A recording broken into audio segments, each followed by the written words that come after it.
और आज देश भर की national federation of cooperative sugar factories limited के सभी प्रतिनिधिगण यहां आए हैं। आप सबको मिलकर मन में खूब खूब हर्ष की, प्रसन्नता का भाव पैदा होता है। आप सभी का स्वागत है। भाइयों बहनों, हमारा देश बहुत पुराना सहकारिता आंदोलन का साक्षी रहा है। सहकारिता कानून में ढली इसके पहले हमारे देश में सहकारिता का भाव हमारी संस्कृति का अभिन्न अंग रहा है। और एक प्रकार से कहे कि सहकारिता को कानून में ढलते हुए भी लगभग 125 साल हो गए। गुजरात, महाराष्ट्र, तमिलनाडु, कर्नाटक, कई सारे राज्यों ने इसमें पायनियर का काम किया और देश भर में सहकारिता आंदोलन को मजबूत करने का काम आजादी के पहले ही भी हुआ। परंतु आजादी के बाद धीरे धीरे एक प्रकार से जैसे इकोनॉमी पॉलिसियां बदलती गई, सहकारिता आंदोलन में जरूरी बदलाव भी नहीं किए गए, कानूनों में जरूरी बदलाव नहीं किए, धीरे धीरे एक प्रकार से सहकारिता आंदोलन पूरे देश में जो सिमेट्रिक तरीके से डेवलप था वो कुछ राज्यों तक सीमित रह गया और उसमें भी मंद गति से विकास होता था या स्थगितता आ गई थी। नरेंद्र मोदी जी ने एक ऐतिहासिक फैसला लिया। 1947 से एक मांग हमेशा सहकारी आंदोलन से जुड़े हुए कार्यकर्ताओं की रही कि एक अलग सहकारिता मंत्रालय भारत सरकार में हो। 1947 से अब तक 2 साल पहले सहकारिता मंत्रालय एक कृषि मंत्रालय के जॉइंट सेक्रेटरी में सीमित रहकर रह गया था। उसको केवल राज्य सरकारों के भरोसे छोड़ दिया गया था और राज्य सरकार के भरोसे छोड़ने के बाद राज्य सरकारों ने बहुत अच्छा काम किया, मगर इसके लिए राष्ट्रीय स्तर से इसकी वैश्विक स्पर्धाओं के कारण जो बदलाव हमारे कोऑपरेटिव स्ट्रक्चर में करने चाहिए, देश की एक नीति बननी चाहिए, इसकी जगह हर राज्य की कोऑपरेटिव पॉलिसियां बनने की शुरुआत हुई। वो राज्य की स्पर्धाएं होती हैं और वो राज्य की रिक्वायरमेंट होती है। जब अंतर्राष्ट्रीय बाजार में हमें जाना है तब, और देश में भी अनेक प्रकार के उद्योगों से स्पर्धा करनी है तब, अंतर्राष्ट्रीय स्थिति को नजर में रखकर राष्ट्रीय नीति सहकार के हर एक अंग उपंग में हो बहुत जरूरी है। परंतु यहां मंत्रालय ही नहीं था, होता ही नहीं था। मैं तो एक सहकारिता आंदोलन के कार्यकर्ता के नाते मोदी जी को हृदय से धन्यवाद देना चाहता हूं कि उन्होंने सहकारिता मंत्रालय अलग से बनाया। और मेरे लिए सौभाग्य की बात है कि देश का पहला सहकार मंत्री बनने का भाग्य मुझे मिला है। उसके बाद में ढेर सारा काम हुआ है। आगे प्रस्तुतिकरण बताया है, इसमें मैं ज्यादा जाना नहीं चाहता। यहां पर एनएफसीएसएफ ने अनेक लोगों को अच्छे प्रदर्शन के लिए पुरस्कृत किया है। मैं वो सभी 8 कैटेगरी के अंदर जिन जिन को पुरस्कार मिला है वो सभी गन्ना सहकारी मिलों को, शुगर सहकारी मिलों को बहुत बहुत मन से बधाई और अभिनंदन देना चाहता हूं। मित्रों, आज वर्ल्ड बायोफ्यूल डे है और सौभाग्य से उसी दिन मैं आप लोगों के साथ बात कर रहा हूं। ये 10 साल के अंदर नरेंद्र मोदी जी के प्रधानमंत्री बनने के बाद देश के हर क्षेत्र में प्रगति हुई है उद्योग जगत के हर अंग उपांग की प्रगति हुई है। हमारी शुगर इंडस्ट्री की भी बहुत प्रगति हुई। 2013-14 में शुगर केन का एरिया 5 मिलियन हेक्टेयर था और आज 10 ही साल में 6 मिलियन हेक्टेयर तक पहुंचाने में सफलता हमें मिली है। मतलब 18% की वृद्धि हुई। शुगर केन का प्रोडक्शन 352 मिलियन टन था, आज 491 मिलियन टन, मतलब 40% की वृद्धि दर्ज की गई। यील्ड में भी 19% की वृद्धि और ग्रॉस शुगर प्रोडक्शन 58% की वृद्धि दर्ज की गई। इथेनॉल का उत्पादन और उसमें चीनी का डाइवर्जन 0 मिलियन टन था, आज 4.5 मिलियन टन चीनी इथेनॉल उत्पादन में डाइवर्ट कर पाते हैं पॉलिसी के कारण। और शुगर इंडस्ट्री से जो इथेनॉल की प्राप्ति थी वो पहले 38 करोड़ लीटर होती थी, सीमित उपयोग उसका होता था, और आज 38 लीटर करोड़ से बढ़कर 370 करोड़ लीटर इथेनॉल केवल हमारी शुगर फैक्ट्रियां बनी। अब कल्पना करिए 38 करोड़ लीटर से 370 करोड़ लीटर, ये वृद्धि, इसका सीधा फायदा जहां तक कोऑपरेटिव मूवमेंट का सवाल है, किसान की जेब में गया है। ये बहुत बड़ी उपलब्धि है मित्रों। और ये पैसा पहले एक प्रकार से गल्फ कंट्रीज को हम दे देते थे क्योंकि पेट्रोल आता था, डीजल आता था। आज इथेनॉल ने हमारा आयात का बिल कम किया है, पर्यावरण को सुधारा है, किसान को समृद्ध किया है और गन्ना मिलों को प्रॉफिटेबल करा है। एक ही इनिशिएटिव से 20% ब्लेंडिंग की एक महत्वपूर्ण निर्णय से 4 क्षेत्र में बहुआयामी फायदा भारतीय जनता पार्टी की नरेंद्र मोदी सरकार ने करा है। और मैं जानता हूं मित्रों, इसका, क्योंकि मैं इसका एक हिस्सा हूं, कंटिन्यूअस मॉनिटरिंग होता है। प्रधानमंत्री जी स्वयं करते हैं, हमारा एक ग्रुप ऑफ मिनिस्टर बना है, हर 3 माह में इसकी बैठक होती है, प्लस माइनस देखकर, स्थिति देखकर, बाजारों के दाम देखकर हम फैसले करते हैं। और इसी के कारण आगे मैं बताऊंगा, परंतु समय के पहले हम इथेनॉल ब्लेंडिंग के लक्ष्यांक को पूर्ण कर पाए हैं। बायोफ्यूल, मोदी जी अभी G20 की मीटिंग की, एक ग्लोबल बायोफ्यूल अलायंस बनाया और वो अलायंस का हेडक्वार्टर हम सबको मालूम है कि गुड़गांव में बनाकर बायोफ्यूल का कैपिटल भारत को बनाने का काम नरेंद्र मोदी। और ये हर्षवर्धन बेचारा जब भी मिलता है हमें, आपका अध्यक्ष है, आपका एडवोकेट है, मेरा गिरेबान पकड़ता है कि हमारा इथेनॉल ले लो, ये ले लो। मैं हर्षवर्धन जी को कहता हूं 2 साल धैर्य रखो, जितना इथेनॉल बनाओगे, जितना गन्ना पैदा करोगे, सबका सब दुनिया में एक्सपोर्ट करने का प्लेटफॉर्म मोदी जी ने G20 में डाल दिया। और वो हमारे किसानों के लिए सौभाग्य की बात है।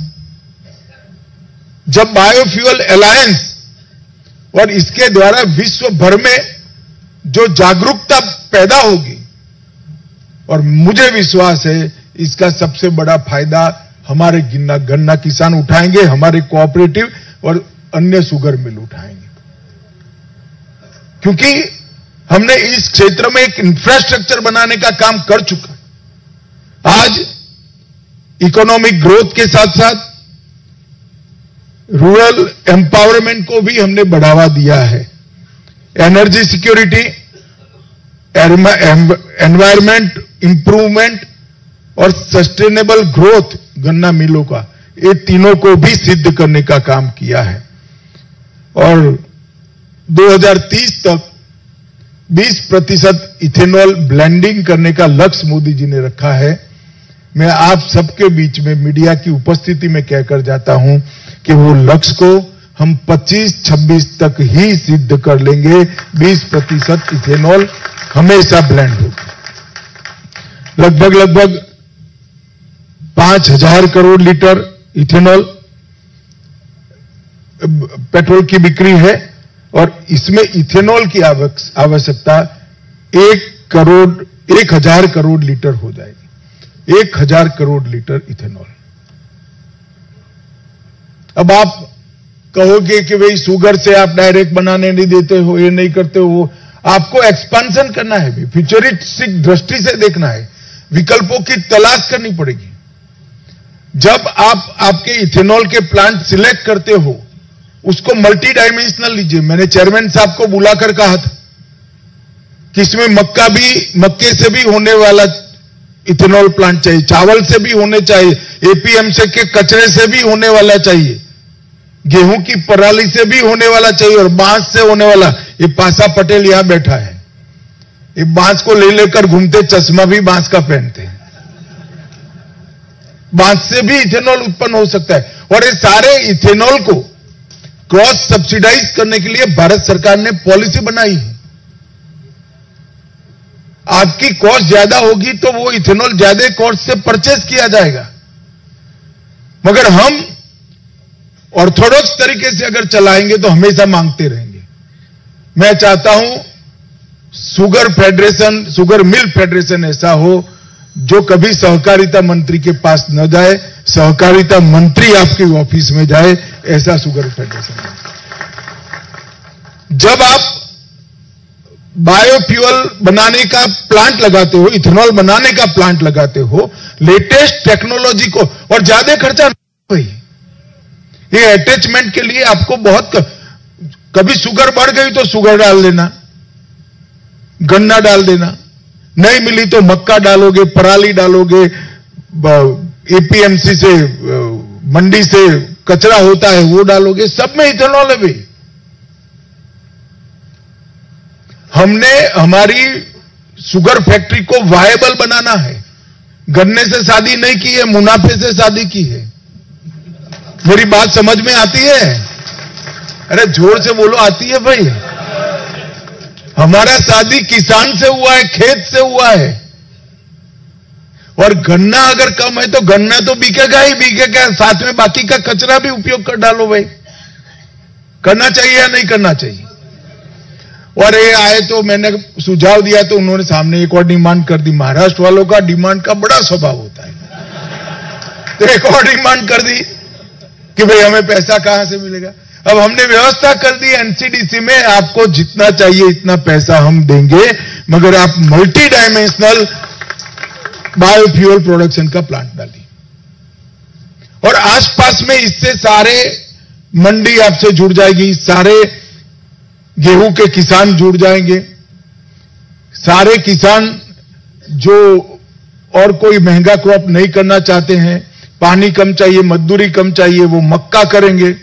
और ये सारी चीजों से इथेनॉल बनता है। तो 1,000 करोड़ लीटर इथेनॉल हर साल सिर्फ भारत में चाहिए।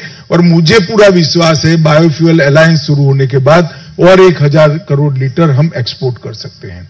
मगर वो तब कर सकते हैं कि आपका विजन आप ब्रॉड बनाइए, आपकी फैक्ट्री को मॉडर्नाइज करिए और आधुनिक से आधुनिक तकनीक से लैस करिए।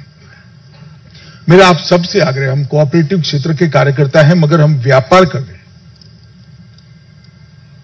हमने हमारी जरूरियातों को समझना पड़ेगा। क्षतिग्रस्त अनाज भी एफसीआई बिक्री करती है, उसका भी आपको फायदा मिल सकता है। मक्के को फीड स्टॉक के रूप में बढ़ावा देने का, मक्का का पहले उत्पादन कम था, हमने मक्के से इथेनॉल बनाना चालू किया। इस बार बुआई 1.5 गुना, 1.25 गुना हो गई है और एमएसपी भी लुक्रेटिव दी है। और जो मक्का के किसान है उसको डर लगता है मेरा मक्का एमएसपी के भाव से नहीं जाएगा। आप नाफेड और हमारे कंज्यूमर फेडरेशन जो कोऑपरेटिव है इसके साथ अनुबंध कर लीजिए, भारत सरकार जो अनुबंध करेंगे वो सभी किसानों का मक्का और दलहन 100% एमएसपी से खरीद लेंगे। इसमें किसी को डरने की जरूरत नहीं है भाई। सिर्फ एक ऐप खोलकर आपको मेरे पास 3 हेक्टेयर मक्का है, मैं आपके साथ एग्रीमेंट करता हूं, मेरा मक्का नोट लीजिए, वो कंफर्मेशन, और बाद में बाजार में ज्यादा भाव है तो आप खुले हैं बाजार में ज्यादा भाव से बेचने के लिए, जरूरत नहीं है उनको देने की। कम है तो वहां जाना, इससे ज्यादा अच्छा सौदा किसान के लिए हो ही नहीं सकता। वो मुनाफा तेरा, नुकसान सरकार का, फिर भी हम चाहते हैं कि ये हो, क्योंकि किसान की समृद्धि ही हमारी लक्ष्य है। और मक्के से जो इथेनॉल उत्पादित करते हैं, बांस से जो इथेनॉल उत्पादित करते हैं, इसकी लागत बढ़ती है, तो मक्के से उत्पादित इथेनॉल के लिए उच्चतम दर हमने बांस और मक्के से 71.86 रुपया लीटर रखा है।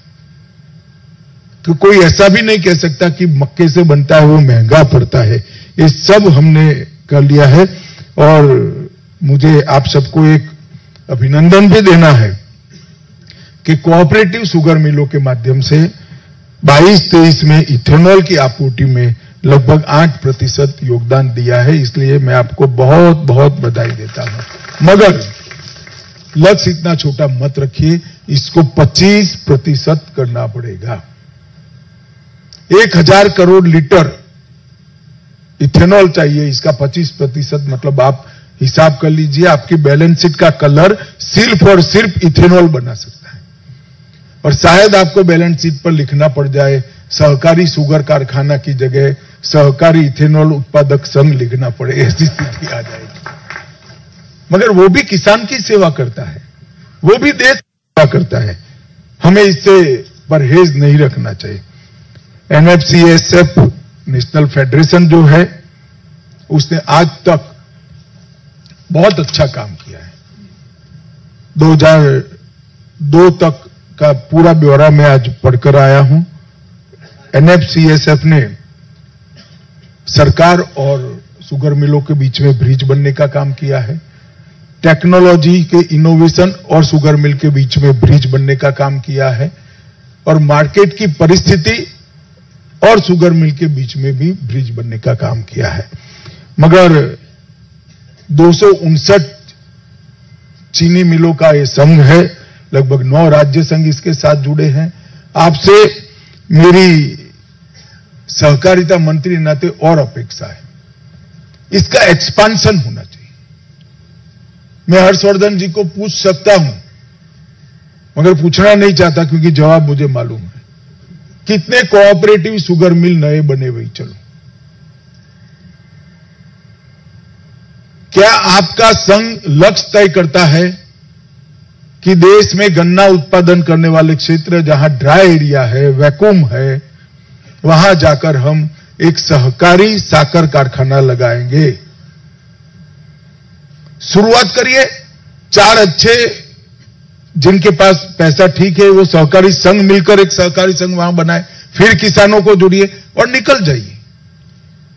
क्या एनएफसीएसएफ मदर डेयरी का स्थान ले सकता है क्या? जिस राज्य में अच्छे दूध संघ है वहां मदर डेयरी एंटर नहीं करती है। अभी मदर डेयरी मानो आसाम में काम कर रही है, यूपी में काम कर रही है, क्योंकि वहां अच्छे राज्य के सहकारी संघ नहीं है। मगर जैसे ही वो बन जाएंगे वो वहां से निकलकर दूसरा राज्य पकड़ती हैं। आप देश भर में गन्ना बुआई के क्षेत्र को मैप कर कोऑपरेटिव शुगर फैक्ट्रीज बढ़ाने का काम कर सकते हैं क्या? इसका 10 साल का रोड मैप बनाना चाहिए।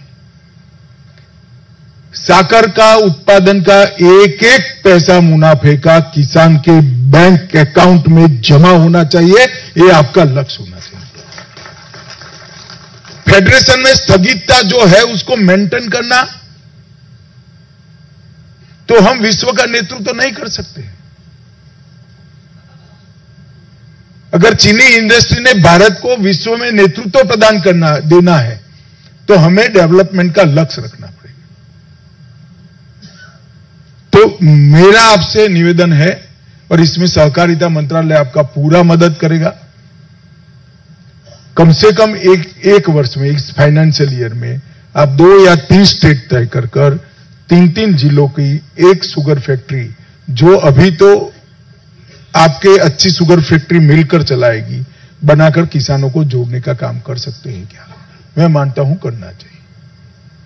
और अच्छे जो शुगर कारखाने हैं, इन्होंने इनिशिएटिव भी लेना चाहिए और देश भर के किसान तक एक कोऑपरेटिव कंसेप्ट पहुंचना चाहिए। 5 करोड़ किसान हैं, आप ये समझिए, 5 करोड़ किसानों को ये 280 मिलों से कैसे आप कंट्रोल करोगे? उनको फायदा कैसे पहुंचाओगे? ये संभव ही नहीं। सहकारिता मंत्रालय बनने के बाद हमने चीनी मिलों के लिए भी बहुत कुछ किया है। लगभग 20 साल से एक प्रश्न था, 15,000 करोड़ रुपया कुल मिलाकर तय की हुई लायबिलिटी और आगे लायबिलिटी तय हर साल होती जाती थी, क्योंकि आप जो पैसा किसान को देते हो उस पर इनकम टैक्स लगाने का जो फैसला था, एक ही लेजिस्लेशन से नरेंद्र मोदी की सरकार ने इसको निरस्त कर 15,000 करोड़ का फायदा दिया। हमारी शुगर मिलों को इंडस्ट्री के एक्ट पर ला दिया और लगभग एनसीडीसी की ऋण योजना में 1,000 करोड़ रुपया का अनुदान हमने दिया है, जिसे 10,000 करोड़ तक का ऋण आने वाले 3 साल में हम दे पाएंगे। कितना विपुल मात्रा में एक्सपेंशन की पोटेंशियल कोऑपरेटिव शुगर फैक्ट्री के लिए नरेंद्र मोदी सरकार ने करी। मेरा आप सबसे आग्रह है, फेडरेशन से आग्रह है कि कुछ प्रोफेशनल हायर कर जो जिनका बैलेंस शीट अच्छा नहीं है, वो शुगर मिलों को गाइड कर कैसे अच्छी शुगर मिल बन पाए, जो अच्छी है वो कैसे एक्सपांड कर पाए, और जहां कुछ नहीं है वहां नया कैसे शुरू हो, इथेनॉल का उत्पादन मल्टी डायमेंशनल कैसे हो, शुगर मिल की मशीनरी में दुनिया भर की लेटेस्ट टेक्नोलॉजी वाली शुगर मिल कैसे बने, जो बन गई है इसको अटैचमेंट दिया जाए, जो नई बन रही है वो लेटेस्ट बने। उस दिशा में हमने काम करना ही पड़ेगा, तभी हम स्पर्धा में टिके रहेंगे। मैं सहकारिता मंत्री हूं, सहकारिता का कार्यकर्ता हूं। मैं आप सबको विनंती करने आया हूं कि हम सबको आदत पड़ गई है कि नॉन एफिशिएंटली चलाना और फिर सरकार के पास मदद मांगना। सरकार के पास मदद जरूर मांगे, 100 रुपये की मांगते हैं, 200 की मांगे, मगर एफिशिएंट चलाकर 300 रुपया कमाने का लक्ष्य रखिए। हमने एफिशिएंसी लानी पड़ेगी, वरना हम कालबाह्य हो जाएंगे। सीरा पर जीएसटी भी पहले 28% था, अब घटाकर 5% करने का काम नरेंद्र मोदी सरकार ने किया है। और जो फ्यूचरिस्टिक अप्रोच होना चाहिए, इसके तहत नाफेड, क्रुपको, इफको, कंज्यूमर फेडरेशन सबने लक्ष्य तय किए हैं। मेरा आपसे आग्रह है कि आप भी 25% टर्नओवर बढ़ाने का 2 साल में लक्ष्य तय कर इसकी डिजाइन बनाइए। हम जहां पर भी बैठे हैं भाई, कोऑपरेटिव में स्थगितता न लाए, स्थान को एंजॉय करने के मूड से न बैठे। जहां बैठे हैं वहां विकास की सोचे, आगे बढ़ने की सोचे, तभी जाकर हम आगे बढ़ सकते हैं।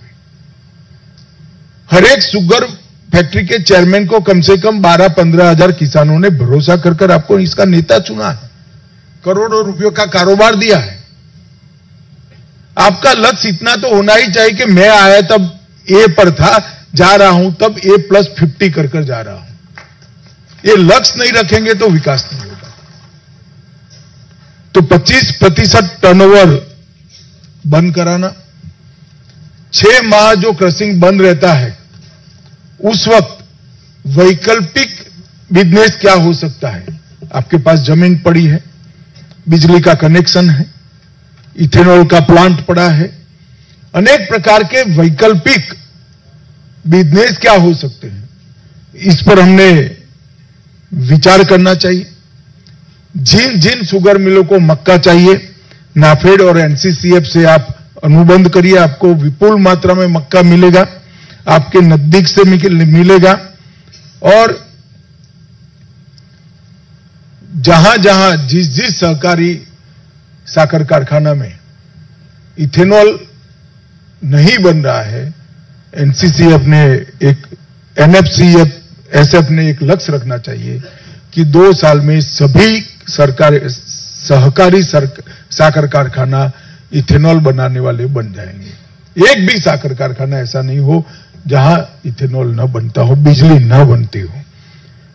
कई सारी चीजें ऐसी हैं, फ्रोजन सब्जियों से लेकर मधुमक्खी पालन से लेकर, जो हमारे किसानों को जोड़ती है। भाई, ये हमारा दायित्व है। इससे आपको बहुत फायदा नहीं होगा, मगर किसान को बहुत फायदा होगा। और आप जितना हनी बनाओगे, खादी वाले और कई कंपनियां, डाबर वाला है, वो सीधा ले लेने के लिए तैयार है। आपको कुछ नहीं करना है, थोड़ा ट्रेनिंग करना है। कई प्रकार के अन्य बिजनेस जो किसानों को भी मजबूत करे, आपके साकर कारखानों को भी मजबूत करे, इसके लिए जाना चाहिए। और R&D का काम भी एक छोटा सा यूनिट कम से कम फेडरेशन चालू करे। मेरा आप सबसे आग्रह है कि विश्व भर में सबसे अच्छा इथेनॉल प्लांट कहां है, विश्व भर में सबसे आधुनिक शुगर मिल कहां पर है, विश्व भर में गन्ने में शुगर का कंटेंट सबसे ज्यादा कहां है, वो ब्रीड कैसी है, क्यों है, ये सारी चीजों पर हमने काम, महाराष्ट्र में कई इंस्टीट्यूट कर रहे हैं, मगर ये फेडरेशन का भी काम है और देश भर को इसका फायदा होना चाहिए। गुजरात में भी एक प्राइवेट कंपनी ने ढेर सारे प्रयोग किए हैं इसके बारे में। पर मेरा आग्रह है कि हम फेडरेशन को डायनेमिक बनाएं, डिमांड तक सीमित न रखें। डिमांड से कोई डर नहीं है, आपका जो डिमांड है लेकर आइए, सरकार उस पर उचित निर्णय करेगी, बोल्ड फैसला करेगी। परंतु डिमांड ड्रिवन फेडरेशन बनाने की जगह डायनेमिक फेडरेशन बनाएं और हम गन्ना उत्पादन करने वाले किसानों की समृद्धि का लक्ष्य रखें। यही आप सबसे मेरा प्रार्थना है। और आप सबने आज मुझे यहां बुलाया, मेरे साथियों का मेरा सम्मान किया, इसलिए हृदयपूर्वक आप सभी का आभार मानता हूं। और पहले सार्वजनिक कार्यक्रम में आए हूं, हर्षवर्धन को बहुत बहुत शुभकामनाएं। आप चेयरमैन बने हो और ये फेडरेशन को आप आगे बढ़ाएं, ऐसी शुभकामनाएं। धन्यवाद। बहुत बहुत धन्यवाद माननीय मंत्री जी, आपके संदेश। शुगर टुडे मॅगझिनच्या यूट्यूब चॅनलला आवर्जून लाईक करा, आमच्या वेबसाईटलाही भेट द्या व पाहत रहा साखर आणि सहकार क्षेत्राच्या ताज्या घडामोडी तसेच तज्ञांचे मार्गदर्शन।